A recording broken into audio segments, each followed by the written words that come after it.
Hello and welcome to the JSA Studio. I'm your host, as always, Nathan, and today I'm coming at you with another college football video. Today we're going to be talking about the Big Ten contenders, as well as a few teams that I don't think are actually contenders. And now with the intro done and out of the way, there's only one thing left to say, and that's to ask you to like, comment, and subscribe. Now, the first thing I need to do is I have to define my terms. So I have to tell you what I believe the definition of a contender is. I believe that a contender is not necessarily someone that will win the Big Ten this year or could win the Big Ten this year. I think a contender is someone who could make the Big Ten championship game. That is what, for the purposes of this video, I am going to mean when I say a contender. So take, for example, a very obvious contender, Ohio State. In order for them to not make the Big Ten championship game, they would have to lose 2 games. They only have 2 games that they could possibly lose this year. So they're a big time for real contender. Teams that aren't contenders are therefore going to be teams that I don't believe can end up with 1 loss or fewer in their Big Ten schedule. So, for all intents and purposes, if you lose 2 games, you are eliminated from contending for the Big Ten this year. That is what I genuinely believe. I think the Big Ten has, I would say, 5 contenders within the Big Ten and 5 contenders for the college football playoffs. Obviously, the big 3 are Oregon, Ohio State, and Michigan. These are 3 teams that I think are almost certainly going to make the college football playoffs. I would be not necessarily shocked if Michigan missed the college football playoff because they have a 3-game schedule this year for all intents and purposes. I guess you could argue a 4-game schedule with USC, but I think USC is not going to be that good. However, I think Michigan is likely to end up 10-2. I think Oregon and Ohio State are probably going to split their games between the regular season matchup and the Big Ten championship game. I think these 3 teams are probably going to make the college football playoffs. I think it is far more likely that they make the playoffs than they miss the playoffs. I would put Oregon and Ohio State at almost like a 99% probability, maybe even a straight up 100% probability of making the 12-team playoffs. I would put Michigan at like 80 to 85% because I think there's a real possibility that they can win one of their 3 major games. And even if they can't win any of those games, then I still think there's a good chance that they make the playoffs at 9-3 because I think the ACC is going to be bad this year. I think the likely winner of the ACC is going to have probably at least 2 losses, and I think the same thing for the Big 12. I'm not positive either the Big 12 or the ACC gets more than 1 team in. I think one of them probably will and the other probably won't. But when it comes down to the Big Ten itself, I think these are the number 1, Ohio State, number 2, Oregon, and number 3, Michigan, most likely teams to win the Big Ten. I don't think that there are more than 5 teams that have a chance to win the Big Ten. One of those teams is sitting at less than 1%, and I would probably put the other team at 1% in terms of their likelihood to win the Big Ten. Now, I think wholeheartedly that Oregon and Ohio State are 2 of the best 3 teams in the country. I would honestly probably rank Georgia number 1, Oregon number 2, and Ohio State number 3. And if I'm being completely honest with you, I might honestly put Michigan at 5 or 6. I think I would put Alabama at 4, and I think Michigan, just off the top of my head, would have a very good chance at being number 5. So I think the Big Ten might have 3 of the 5 best teams in the country this year. And altogether, I would probably say that there's like a 98% chance that one of these 3 teams are going to win the Big Ten. Now, as far as dark horse contenders go, or teams that I think would have, a puncher's chance, so to speak, if they were to make it to the Big Ten championship game, that would be Penn State and Iowa. I do not believe either of these teams are going to make the college football playoff or the Big Ten championship game. I think Penn State is staring down the barrel of 10-2, and the fact that they don't really play all that difficult of a schedule likely signals that they would be below perhaps even a 9-3 Michigan in a college football playoff ranking. Iowa, even though they have a chance to go in conference at least, because I do think Iowa State could beat them hypothetically in an out-of-conference scenario. However, in conference, I mean, Minnesota, that's a rivalry game. That's tough. You're probably going to lose to Ohio State. Washington might be sneaky, but that game's at home. You have Wisconsin at home. You have Nebraska at home. I think UCLA is going to be horrible. I think Maryland is taking a step back. And I don't think Northwestern or Michigan State are really going to be anything this year either. So there is a possibility that this team goes maybe 10-2 or 11-1, but the one loss is in the Big Ten, so they could backdoor their way into the Big Ten championship game. I don't think it's very likely, because I think you probably split Minnesota and Wisconsin. I think you lose to Iowa State, and that's 2 losses, and that takes you out of contention right there. But this is a very manageable schedule. This is not something that is insurmountable for this team, assuming the offense isn't the worst offense in college football like it has been the past few seasons.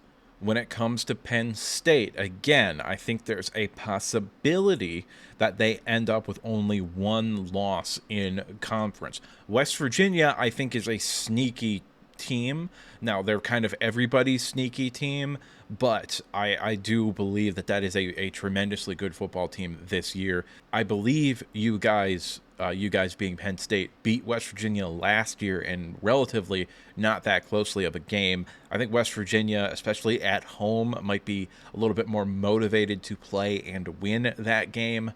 But ultimately, I do actually think you guys, Penn State, is probably a better football team than West Virginia this year, even though West Virginia might damn well win the Big 12. If you move on from that, your next test is going to be at USC, which, the way you guys play defense, I'm not positive USC can win that game. I think it's a bad matchup for USC. And just in overall sort of sense, I do think you can win that game fairly easily. The game I am actually the most concerned about, you have coming off a bye, which is Wisconsin. That is a sneaky game for me. If you are undefeated entering that game, that could be the moment we look at Luke Fickell and Wisconsin and say, oh, that was their program building win. It's at home. It's the biggest game of their season, most likely. Well, at least in terms of they actually might stand a chance to win the game. So that, I think, could be a turnaround moment for Wisconsin. However, in all honesty, you probably should still win that game, especially coming off of a bye. Then you have Ohio State at home. You're not going to win that game. You don't beat Ohio State. Washington at home, Purdue, and Minnesota on the road before ending the season on Maryland. Your path to 1 loss in the Big Ten is fairly predictable and fairly easily. You just have to not have a hiccup on the road against USC or on the road against Wisconsin. And the history of James Franklin seems to suggest that he beats all of the Big Ten teams except for Ohio State and Michigan. I don't necessarily believe that USC is going to be a good football team this year. I think they might go 7-5 or 8-4, but I think that USC is a year away from really being able to turn that program back into something similar, at least in terms of making the playoffs, like what Lincoln Riley had at Oklahoma. I think you're a year away from that being a possibility. I think the Big Ten is significantly weaker next year than it is this year. I think USC's chance to take that step forward as a program is next year, not this year. And that is largely why I don't count USC as a contender this year. I do think that there has been an effort by some people in the media, and I don't even really honestly think USC media guys have been doing this all that much. I think USC has been talking about how Michigan has taken a step back and that that could be a winnable game for them, which I don't agree with. But when you look at their schedule overall in terms of winning the Big Ten, you open Big Ten play against Michigan, you then have Wisconsin at home. You have Minnesota in Minnesota, which is a bad matchup for you guys. You play Penn State at home, which is an even worse matchup. You do play Maryland on the East Coast. Don't know if the travel is going to affect you. There's a very real possibility that's a 12 a.m. Eastern time kickoff. Rutgers isn't a pushover, but they're you should beat them. Washington, maybe that could be a game where Washington is motivated. I don't think you'll have that much of a problem with Nebraska. I don't think you'll have any problem with UCLA. And then Notre Dame, I don't know what Notre Dame's going to look like this year. I do believe that Riley Leonard is a good quarterback. I think he fits what they're trying to do offensively better than Sam Hartman, even though I did really like Sam Hartman last year as well. And I think in Notre Dame, coaching-wise, cost themselves several games this past year. Like, I think if they coached at an average level, they probably win 2 more games. I don't know if you can win that game. But when it comes to just the Big Ten, you do kind of have a workable schedule. If you split Michigan and Penn State, then you can take care of business with everything else. Maybe you can sneak your way in there. However, I don't know if you're going to beat LSU. I think LSU is greatly overrated, but I don't know if you can beat LSU. I don't know if you can beat Notre Dame out of conference either. So a question that I have for this team is, can you beat Michigan? I don't think that's very likely. Can you beat Penn State? I think that's less likely.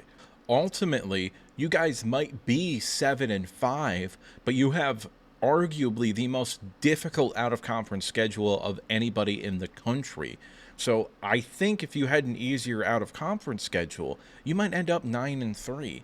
But this is kind of at the same time an overwhelming schedule and a fairly workable schedule because you do have a bye week coming into Ann Arbor and another bye week after going on the road to Washington. You come home against a Nebraska team that I don't think is as good as everybody else thinks.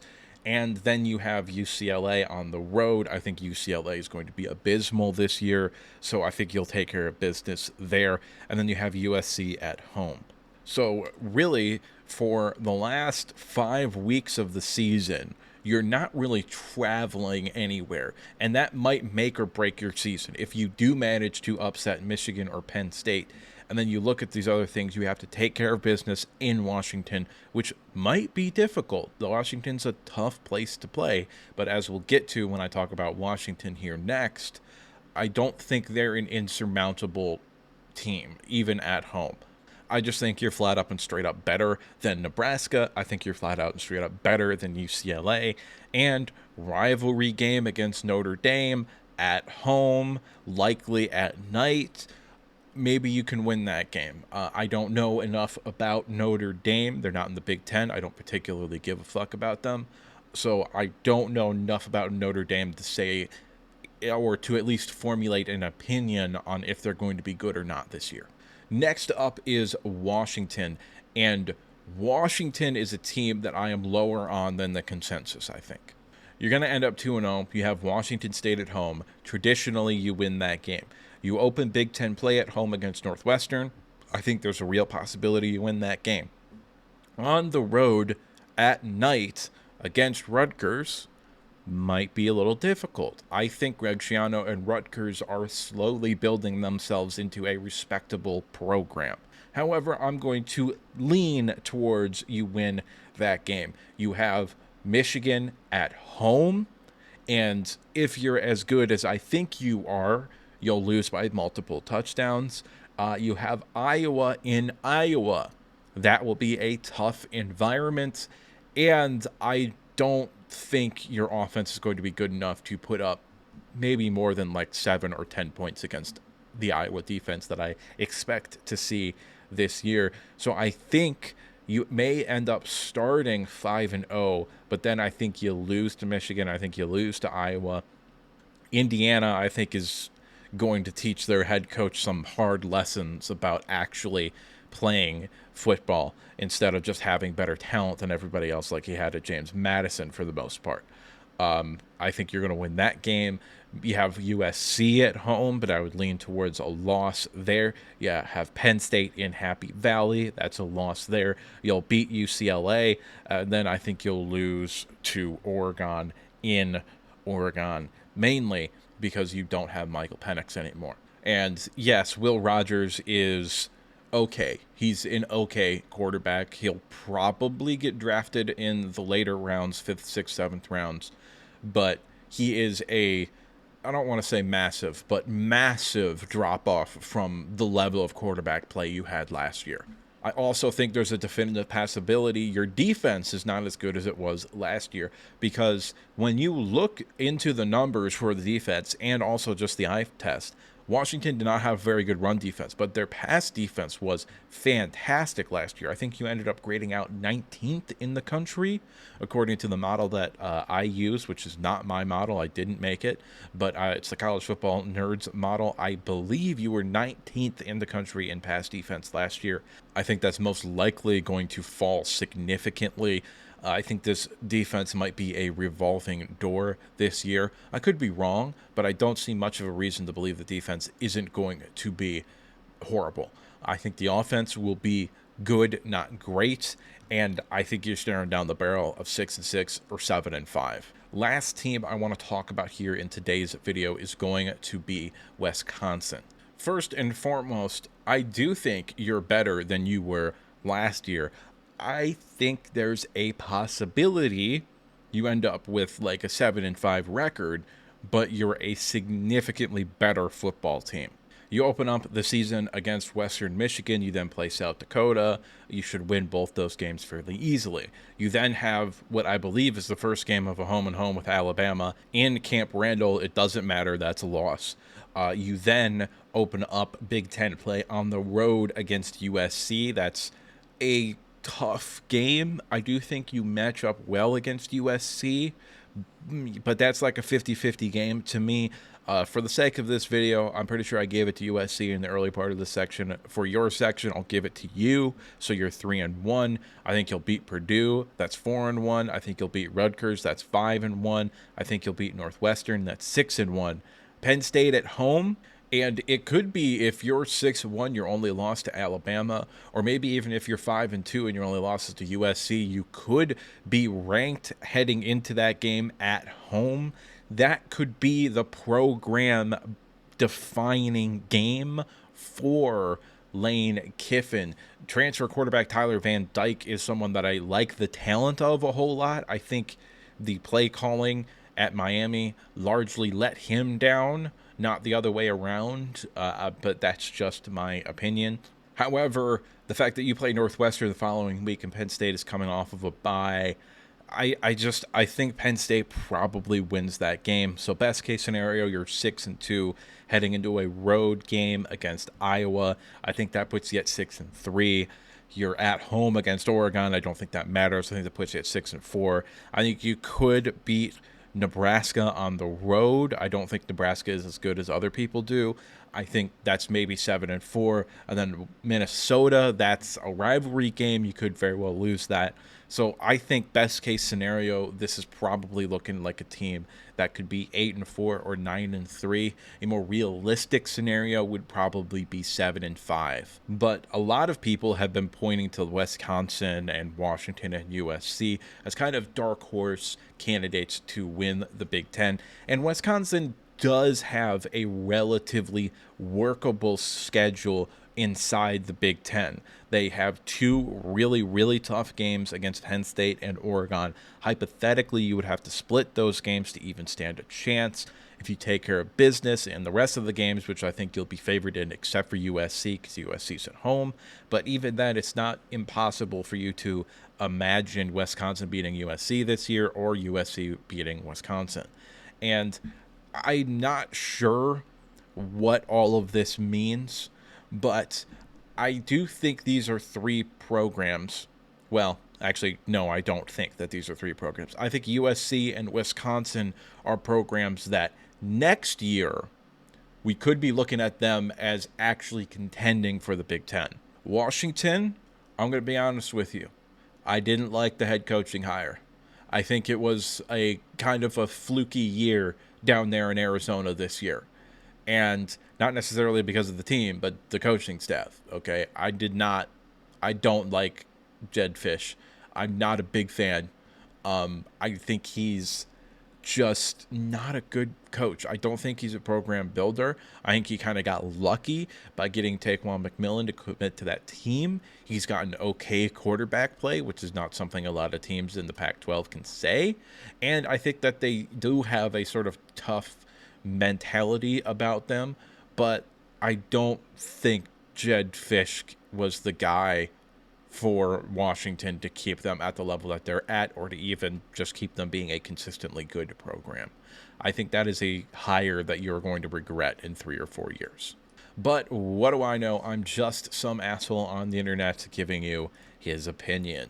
So at this point in the video, I'd like to remind you to like the video if you liked it, subscribe if you want to see more content like this, and if you disagree with me at any point, or you just have something to say, go ahead and drop a comment down in the comment section below. And now with the outro done and out of the way, there's only one thing left to say, and that's that I'll see you next time.